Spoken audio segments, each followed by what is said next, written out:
এই হচ্ছে আমাদের ঘর, ঢোকা যাবে এখানে। রাজীব এখানে বসে আছে, বড্ড মনমরা দেখাচ্ছে, মোবাইল ফোনে কথা বলছে এখানে মানব। আমাদের এখানে একটা টেবিল আছে, এমনি বোতল রাখা আছে, দুটো গ্লাস, বিস্কুটটা খাওয়া হয়নি দেখা যাচ্ছে, দুটো চেয়ার, এখানে লাগেজ রাখা আছে।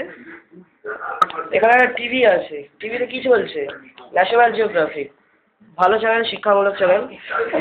এইখানে একটা ওয়ার্ড্রপ আছে, ওয়ার্ড্রপটার মধ্যে দেখা যাক কি আছে। এইখানে শার্ট ঝুলছে, একটা বেল্ট, নিচে রাখা হচ্ছে জুতো। এখানে আরেকটা বেড সাইড টেবিল আছে, একটা ফোন রাখা আছে এখানে, হামেশাই ফোন করা যাবে। ঘরের মধ্যে এখানে জামা কাপড় ঝুলছে। এইখানে আছে বাথরুম, কল, বালতি, এখানে একটা বেসিন আছে, আয়না, পায়খানার জায়গা। বেরোলাম এবার, এবার ঢোকা যাক।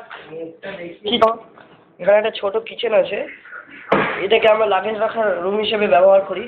এখানে একটা কল আছে, দেখা যাচ্ছে কল। এইখানে আছে একটা ড্রেসিং টেবিল।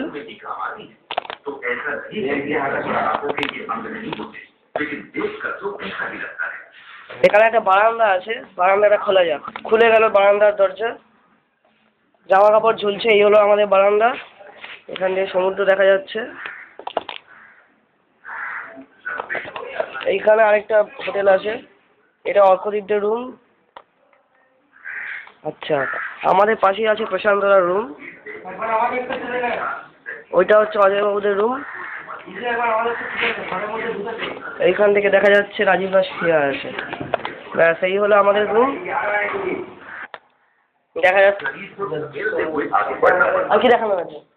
দাঁড়া দাঁড়া দাঁড়া, কি করবি?